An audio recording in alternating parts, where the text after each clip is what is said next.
haka atu kan cimen tugin kazuna kan president ni baiskup afuna chon baiskup zungman tuken kan planning ki impi adin ha selo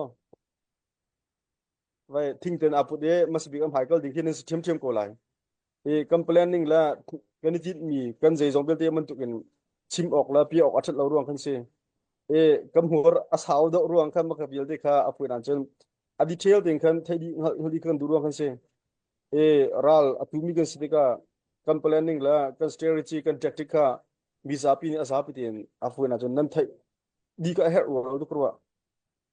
e ichu kan tua chang lai kan titika afuna chon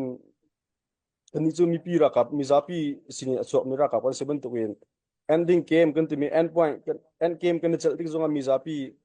ka kan hi ko na thatin kan president chimman to chimchang man to kan kan thok na zong mizapi in kan thok e end game kan chal tik zonga mizapi kha kan hi masa na nu zapi lung tling atam atam atam uin lak in kan tit mi ka se e minung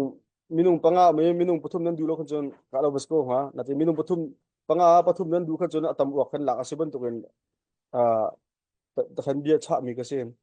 e ka chim du mi jo mi pi sin athok mi kan saban to kan en game kan chal de zonga mi pi sin na kan ru nak la kan lu su thabel te kan chim na nuwa hi chu to osang ko hi chu ka osang ko ti mi kan za pi chu mi se e a foi na chu kan manul long an ti na tu mi kan siru lo to karwa ka zo na kan president chip di man to kan e media po zo ne ma bial te kha aram to kan detail ten kan thok ke nak la kan kal milam thuan bial ten hi ta kan dir mun tianga aram thok ten na tel tum lo cha kan zai ma kan rak thailo a foi na kan chun a do kan dau la metiti thang chet long kha na bun kan thai pi e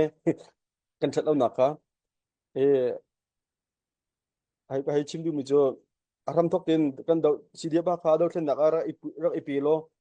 ara itum tel lo ni niama diar hun man na chim la te ka zum lo ti bi yong kha abun chim chik du chi se lo a ka hal mi jong kha ka kheng khalo men e